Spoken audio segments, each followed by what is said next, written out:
Praise the lord. Yesu నామముకే జయము. మన రక్షకుడు మన విమోచకుడైన యేసుక్రీస్తు పరిశుద్ధ నామములో అందరికీ వందనాలు. చిన్న ప్రార్థన ద్వారా ఉదయకాల వాక్యాధ్యానం చేసుకుందాము. పరిశుద్ధుడ మహాగణుడు అయిన దేవ యేసయ్య, సర్వాధికారినైనా మీకు వేలాది వందనములు కృతజ్ఞత స్తోత్రం చెల్లించుకుంటున్నాను తండ్రి. ఆయన ఉదయకాలం ప్రభు వాక్య భాగం ధ్యానిస్తుండగా వాక్య భాగం అర్థమాటలు సహాయం చేసి మీ కృపలో బలపరిచి మీకు మాదిరిగా మమ్మల్ని నడిపించి మీ చిత్తాన్ని మా జీవితంలో జరిగించమని చిన్న ప్రార్థన యేసుక్రీస్తు పరిశుద్ధ నామములో అడిగి వేడుకుంటున్నాను తండ్రి. Amen amen.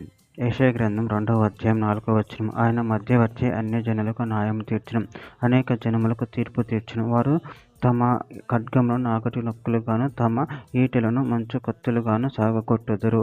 జనము మీదికి జనము ఖడ్గమెత్తకయుండును, యుద్ధము చెయ్యు నేర్చుకొనుట ఇక మానివేయును. ఆమె దేవుడి వాక్యభాగం దీవించును గాక.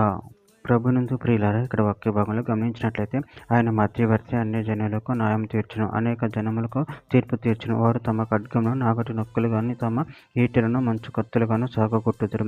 జనము మీదకి జనము ఖడ్గమెత్తకయుండును, యుద్ధం చేయి నేర్చుకుంటే ఇక మానివేయును.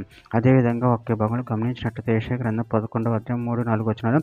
యెహోవా భయం అతనికి ఇంపైన సువాసనగా ఉండును, కంటి చూపును బట్టి అతడు తీర్పు తీర్చడం, తాను విని దానిని బట్టి విమర్శ చేయడం, నీతిని బట్టి బీదలకు తీర్పు తీర్చడం, భూనివాసులు దీనిలైన వారికి యథార్థంగా విమర్శ చేయను, తన వాగ్దండం చేత లోకమును కొట్టును, తన పెదవుల ఊపిరి చేత దుష్టులను చంపును. కీర్తనల గ్రంథం 96వ అధ్యాయం 13వ వచనం. భూజనులకు తీర్పు తీర్చుటకు యెహోవా ఏం చేయుచున్నాడు, న్యాయమును బట్టి లోకమునకు తన విశ్వాసతను బట్టి జనములకు ఆయన తీర్పు తీర్చును. ప్రకటన గ్రంథం 11వ అధ్యాయం 19వ వచనం. మరియు పరలోకం తెరవబడి ఉండుట చూచితిని, అప్పుడు ఇదిగో తెల్లని గుర్రం ఒకటి కనపడెను, దాని మీద కూర్చుండి ఉన్నవాడు నమ్మకమైన వాడును సత్యవంతుడు అను నామము గలవాడు, ఆయన నీతిని బట్టి విమర్శ చేయను, యుద్ధము జరిగించుచున్నాడు. యెషయా గ్రంథం 9వ అధ్యాయం 7వ వచనం. ఇది మొదలుకొని మితి లేకుండా దానికి వృద్ధియు క్షేమమును కలుగునట్లు సర్వకాలము దావీదు సింహాసనమును రాజ్యమును నియమించును. న్యాయము వలన నీతి వలన రాజ్యమును స్థిరపరచుటకు అతడు సింహాసీనుడే రాజ్య పరిపాలన చేయును. సైన్యములకు అధిపతియగు యెహోవా ఆసక్తి కలిగి దీనిని నెరవేర్చును. చివరిగా ఒక మాట, యెషయా గ్రంథం 2వ అధ్యాయం 18వ వచనం.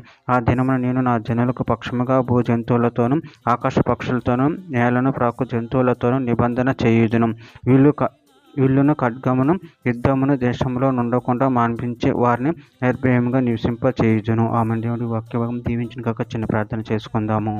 పరిశుద్ధుడ ప్రేమగల దేవ యేసయ్య, మీరు ఇచ్చిన వాక్యదాన్ని బట్టి ప్రాముఖ్యతను చెల్లించుకుంటున్నాను తండ్రి.